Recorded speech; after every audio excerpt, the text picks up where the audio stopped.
warahmatullahi wabarakatuh. Kami dari kelompok 1 Pendidikan Biologi 3 semester 6 Universitas Islam Negeri Sumatera Utara. Di video presentasi kali ini kami akan menjelaskan pengantar statistik pendidikan dan data statistik pada mata kuliah statistik pendidikan yang diampu oleh Ibu Dosen Rabia Arif Fadullah MPD. Sebelumnya izinkan saya memperkenalkan anggota kelompok 1. Saya Fadila Alasana sebagai moderator. Selanjutnya ada Siva Ramadhani sebagai pemateri pertama yang akan menjelaskan pengertian statistik dan statistik pendidikan. Kedua ada Febi Ernasari Lubi sebagai pemateri kedua yang menjelaskan penggolongan statistik dan jenis-jenis data statistik. Selanjutnya ada Cindy Sagita sebagai pemateri ketiga yang menjelaskan manfaat statistik. Yang keempat ada Windari Ramadhani sebagai pemateri keempat yang menjelaskan sifat-sifat data statistik. Dan saya yang terakhir pengumpulan data statistik akan saya bacakan sendiri. Assalamualaikum warahmatullahi wabarakatuh. Nah, di sini saya akan membahas mengenai pengertian statistik dan statistika pendidikan. Nah, secara terminologi dalam istilah statistik ada berbagai macam pengertian, yaitu istilah statistik diberi pengertian sebagai kegiatan perstatistikan. Nah, dapat dilihat dari Undang-Undang Nomor 7 Tahun 60 bahwa kegiatan statistik mencakup 4 hal, yaitu pengumpulan data, penyusunan data, pengumuman dan pelaporan data, dan analisis data. Nah, kemudian istilah statistik mengandung pengertian sebagai metode statistik, yaitu cara-cara tertentu yang perlu ditempuh dalam rangka mengumpulkan, menyusun, menyajikan, menganalisis, dan memberikan interpretasi terhadap kumpulan keterangan angka tersebut dapat memberikan makna tertentu. Nah, dapat dilihat bahwa statistik merupakan ilmu pengetahuan yang di dalamnya membahas mengenai bagaimana cara untuk mengumpulkan data, mengolah data, menarik sebuah kesimpulan, dan bagaimana cara pengambilan keputusan berdasarkan masalah atau penelitian tertentu. Nah, Indra Jaya 2018 mendefinisikan bahwa statistik yaitu rekapitulasi dari fakta yang berbentuk angka-angka disusun dalam bentuk tabel dan diagram yang mendeskripsikan suatu permasalahan. Nah, statistik adalah informasi yang mendeskripsikan suatu permasalahan. Nah, sedangkan statistika adalah pengetahuan yang berhubungan dengan cara-cara pengumpulan data, pengolahan data atau analisanya, dan menarik kesimpulan berdasarkan kumpulan data. Terima kasih kepada moderator. Di sini saya akan melanjutkan pembahasan berikutnya, yaitu mengenai penggolongan statistik. Jadi, di dalam penggolongan statistik ini dibedakan menjadi dua macam, yaitu statistik deskriptif dan statistik inferensial. Statistik deskriptif yaitu statistik yang digunakan dengan menggambarkan dan menganalisa suatu hasil penelitian atau pengamatan tetapi tidak sampai pada suatu penarikan kesimpulan. Statistik deskriptif hanya melakukan pemaparan data apa adanya saja. Adapun yang termasuk di dalam statistik deskriptif adalah tabel, diagram, grafik, rata-rata, modus, varians, simpangan baku, dan ukuran lainnya. Jadi, dapat ditarik kesimpulan bahwasanya statistik deskriptif tidak ada uji signifikasi, tidak ada taraf kesalahan, karena peneliti tidak bermaksud membuat generalisasi sehingga tidak ada kesalahan di dalam generalisasi tersebut. Yang kedua, yaitu statistik inferensial. Statistik inferensial yaitu statistik yang digunakan untuk menganalisis data dari suatu sampel dan hasilnya akan digeneralisasikan untuk populasi di mana sampel tersebut diambil. Terdapat dua macam statistik inferensial, yaitu statistik parametrik dan non-parametrik. Statistik parametrik terutama digunakan untuk menganalisis data interval atau rasio yang diambil dari populasi yang berdistribusi normal. Contohnya seperti korelasi produk momen persen, ANAVA, t-test, regresi, dan lainnya. Statistik non-parametrik digunakan terutama untuk menganalisis data nominal dan data ordinal dari populasi yang bebas distribusi, jadi tidak harus normal. Contohnya seperti korelasi Spearman rank, Kendall Tau, Chi kuadrat, dan lain-lain. Assalamualaikum warahmatullahi wabarakatuh. Saya Cindy Sagita. Di sini saya akan memaparkan materi mengenai manfaat statistik. Pada umumnya, statistik dalam pendidikan dapat membuat proses belajar mengajar lebih efisien dalam prakteknya. Statistik dalam pendidikan dengan pertimbangan khusus untuk pengukuran dan evaluasi konsep merupakan bagian penting dari proses belajar mengajar. Jadi dalam proses ini adanya skor diperoleh dan diinterpretasikan untuk membuat keputusan. Oleh karena itu memungkinkan seseorang untuk mempelajari skor-skor ini secara objektif. Hal itu membuat proses belajar mengajar lebih efisien. Statistik dalam pendidikan membantu dalam penyediaan jenis deskripsi yang tepat. Hal ini secara praktis dapat membantu guru untuk memberikan deskripsi data yang akurat. Nah, ini ditemukan dalam kasus administrasi murid atau observasi anak. Nah, agar deskripsi ini menjadi benar dan meyakinkan, makanya statistik ini berfungsi sebagai alat bantu dalam proses analisis dan presentasi. Nah, jadi dari berbagai definisi statistik muncullah betapa pentingnya statistik dalam pendidikan dan pembelajaran. Nah, di antara lainnya yaitu pertama, data membantu dalam pengumpulan dan diskusi informasi dengan cara yang terkomputasi dan metodis. Statistik di bidang pendidikan membantu dalam pengumpulan serta penyajian informasi dengan cara yang tertata dengan baik. Nah, sederhananya, statistik itu dalam pendidikan dan pembelajaran dapat membantu dalam pengaturan yang terorganisir dengan baik pada data yang diproses maupun yang tidak dimurnikan. Kedua, data dapat membuat pelatihan dan prosedur pencarian jauh lebih handal. Nah, kenapa? Karena data dalam pendidikan ini membuat pelatihan serta proses pembelajaran jauh lebih efisien dalam teknik statistik dalam pendidikan dengan adanya pertimbangan untuk pengukuran serta pemeriksaan setiap konsep. Nah, hal ini pemeriksaan setiap konsep itu merupakan bagian penting dari prosedur pengajaran dan pembelajaran. Yang ketiga, statistik dapat membantu dalam penetapan serta penyajian ringkasan yang tepat. Statistik dalam pendidikan membantu dalam penyediaan jenis ringkasan tertentu. Nah, ini dapat membantu instruktur untuk memberikan ringkasan informasi yang sangat akurat. Kemudian, pada bidang pendidikan, analisis statistik ini bermanfaat untuk mengetahui tingkat efektivitas metode pembelajaran dan prestasi siswa. Nah, yang nantinya bisa digunakan sebagai bahan pertimbangan dalam penerapan metode pembelajaran yang paling sesuai. Nah, kemudian juga hasil analisis dari statistik ini bisa digunakan dalam membantu membuat kesimpulan, keputusan maupun perencanaan terkait data yang dianalisis tersebut. Sekian pemaparan materi dari saya. Lebih dan kurang saya mohon maaf. Saya kembalikan ke moderator. Terima kasih kepada moderator. Di sini saya akan melanjutkan pembahasan berikutnya, yaitu mengenai jenis-jenis data statistik. Data menurut jenisnya dapat dikelompokkan menjadi dua macam, yaitu data kualitatif dan data kuantitatif. Yang pertama yaitu data kualitatif. Data kualitatif yaitu data yang berbentuk kategorisasi, karakteristik berbentuk kalimat, kata-kata maupun gambar.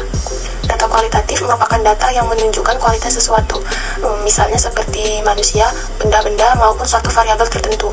Contohnya seperti motivasi, minat, dan lainnya. Contoh dari data kualitatif seperti kalimat, siswa itu rajin, motivasi belajarnya rendah, dan sebagainya. Yang kedua yaitu data kuantitatif. Data kuantitatif yaitu data yang berbentuk angka atau data kualitatif yang diangkakan. Contohnya itu seperti skor ulangan matematika Rudi 75, skor minat belajar Andi 105, dan lain-lain. Data kuantitatif dapat dikelompokkan menjadi dua kelompok besar, yaitu data diskrit dan data kontinu. Data diskrit adalah data yang diperoleh dari hasil menghitung atau membilang. Data ini sering kita sebut dengan data nominal, sedangkan data kontinu adalah data yang diperoleh dari hasil pengukuran. Data kontinu dapat dikelompokkan menjadi tiga, yaitu data ordinal, interval, dan rasio. Berdasarkan skala ukurnya, data-data kuantitatif dapat dibagi menjadi 4 macam, yaitu data nominal, data ordinal, data interval, dan data rasio. Yang pertama yaitu data nominal. Data nominal adalah data yang hanya mengandung unsur penamaan. Berasal dari bahasa Latin yaitu nomos yang berarti nama. Contohnya itu seperti jenis kelamin mahasiswa Fakultas Tarbiyah terdiri dari laki-laki dan perempuan. Laki-laki berjumlah 450 orang dan perempuan sebanyak 765 orang. Contoh lainnya dapat dilihat tabel pada makalah. Yang kedua yaitu data ordinal. Data ordinal adalah data yang selain mengandung unsur penamaan, juga memiliki unsur urutan, order yang berarti urutan. Pada data ordinal, selain dilakukan pembuatan atau penskoran, urutan dari penskoran tersebut juga memiliki arti atau makna. Posisi letak menentukan kedudukan kategori data tersebut. Namun, pada data ordinal, jarak antara tingkatan tidak diketahui berapa intervalnya. Contohnya bisa dilihat tabel ranking siswa pada makalah. Yang ketiga yaitu data interval. Data interval adalah data yang selain mengandung unsur penamaan dan urutan, juga memiliki sifat interval atau selang. Jaraknya bermakna. Di samping itu, data ini memiliki ciri angka di mana angka nolnya tidak mutlak. Seperti contoh tabel pada makalah, yaitu pada EQ siswa, di situ diketahui berapa jarak atau interval dari EQ 110 dengan EQ 115. Begitu pula lainnya. Nilai siswa juga merupakan jenis data interval. Jika seseorang siswa mendapatkan nilai 0, bukan berarti siswa tersebut tidak mempunyai nilai, akan tetapi ia tetap memiliki nilai, hanya saja besar nilainya 0. Nilai 0 pada data interval tidak menunjukkan ketidakadaan, tetapi hanya merupakan skor perolehan semata. Yang terakhir yaitu data rasio. Data rasio adalah data yang memiliki unsur penamaan, urutan intervalnya bermakna, dan angka 0 mutlak, sehingga rasionya memiliki makna. Contohnya dapat dilihat tabel pendapatan orang tua siswa pada makalah. Pada tabel tersebut, sifat datanya sama seperti pada data interval, hanya saja data tersebut memiliki nilai 0 mutlak. Disebut angka nolnya mutlak karena memang tidak akan ada pendapatan jika pendapatan itu 0 rupiah. Nilai 0 pada pendapatan berarti tidak menghasilkan pendapatan sama sekali atau tidak ada pendapatan. Seseorang siswa mendapat nilai 0 berarti ia masih memiliki nilai, hanya saja nilainya sebesar 0. Baiklah, saya Windari Ramadhani akan melanjutkan penjelasan dari sifat-sifat data statistik. Nah, data statistik adalah data yang berwujud angka. Nah, sebagai data angka, data statistik memiliki beberapa sifat tertentu, yaitu ada 1. Data statistik memiliki nilai relatif atau semu yang ditunjukkan angka bilangan itu sendiri. Nah, contohnya nilai relatif dari 10 adalah bilangan 10 itu sendiri. Nah, yang kedua ada data statistik memiliki nilai nyata atau nilai sebenarnya. Nah, contohnya ada nilai nyata dari angka 10 adalah daerah antara 10 dikurang 0,5 dan 10 tambah 0,5. Nah, yang ketiga ada data statistik memiliki batas bawah relatif, batas atas relatif, batas bawah nyata, dan batas atas nyata. Nah, itu contohnya ada bilangan 40 kurang 44, maka bilangan 40 disebut batas bawah relatif. Nah, bilangan 44 disebut batas atas relatif. Nah, batas bawah nyatanya adalah 40 kurang 0,5 sama dengan 39 potong desimal. Nah, yang berkaitan dengan staf pengajar.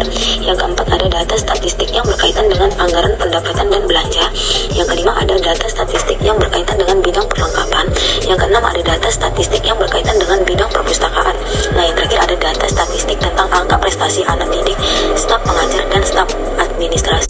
Assalamualaikum warahmatullahi wabarakatuh. Di sini saya akan menjelaskan pengumpulan data statistik. Pengumpulan data dilakukan untuk memperoleh informasi yang dibutuhkan dalam rangka mencapai tujuan penelitian.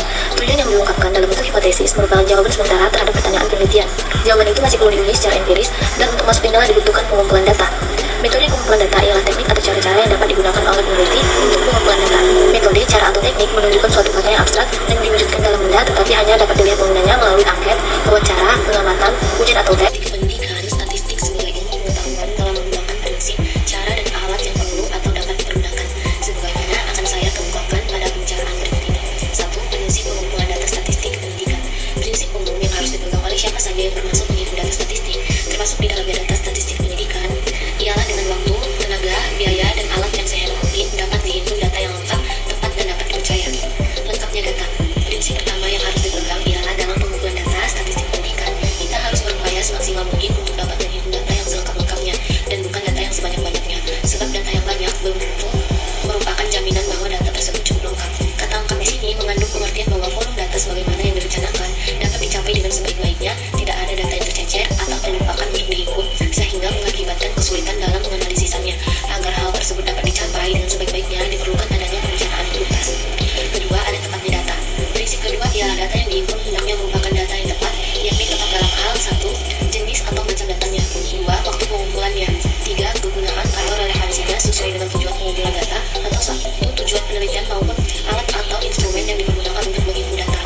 Yang ketiga, ada kebenaran data yang dihimpun. Prinsip ketiga ialah data yang dihimpun hendaknya data yang benar-benar dapat dipercaya atau dijamin akan keasliannya. Ini mengandung pengertian bahwa di samping data itu merupakan data yang benar, bukan data palsu atau data yang dipalsukan, juga merupakan data yang bersumber dari pihak yang memang berkompeten untuk tinggi. Untuk kelemahannya, yaitu untuk memperoleh data yang diharapkan, maka pengamat harus menunggu dan mengamati sampai tingkah laku yang diharapkan terjadi. Yang kedua, ada beberapa tingkah laku bahkan dapat membahayakan jika diamati. Selanjutnya adalah wawancara atau interview with, yaitu pengumpulan data berbentuk pengajuan pertanyaan secara lisan, dan pertanyaan yang dilakukan dalam wawancara itu telah dipersiapkan secara tuntas, dilengkapi dengan instrumen. Keuntungan menggunakan wawancara adalah wawancara dapat digunakan pada responden yang tidak dari membaca dan menulis. Besar sampel dengan dokumen-dokumen tersedia, teknik ini memungkinkan untuk mengambil sampel yang besar karena biaya yang diperlukan relatif kecil. Selanjutnya saya akan menjelaskan kelebihan studi menggunakan dokumentasi, yaitu tersedia secara selektif, tidak semua dokumentasi dipelihara untuk dapat dibaca ulang oleh orang lain. Tidak lengkap karena tujuan penulisan dokumentasi berbeda dengan tujuan penelitian. Format yang tidak baku sejalan dengan maksud dan tujuan penulisan dokumen yang berbeda dengan tujuan penelitian, maka formatnya juga bermacam-macam sehingga dapat mempersulit pengumpulan data. Selanjutnya yaitu ada tes, seperti tes hasil belajar, tes kepribadian, tes kecerdasan, tes minat, dan perhatian sebagainya. Yang keempat akan saya jelaskan yaitu alat pengumpulan data statistik pendidikan. Di antara alat yang biasa digunakan dalam pekerjaan pengumpulan data statistik pendidikan dapat dikemukakan misalnya yang pertama yaitu daftar atau daftar cek atau checklist, yang kedua ada skala bertingkat atau rating scale, ketiga ada pedoman wawancara atau interview with, yang ketiga ada questionnaire atau daftar pertanyaan yang setiap pertanyaannya sudah disiapkan jawabannya untuk dipilih atau disediakan di tempat untuk mengisi jawabannya. Sekian dari penjelasan saya, akan saya kembalikan kepada moderator. Baiklah, demikian tadi presentasi dari kelompok kami. Saya selaku moderator pamit undur diri dan mohon maaf atas kekurangan. Terima kasih telah menonton video kami. Jangan lupa untuk like, komen, serta share video kami. Wassalamualaikum warahmatullahi wabarakatuh.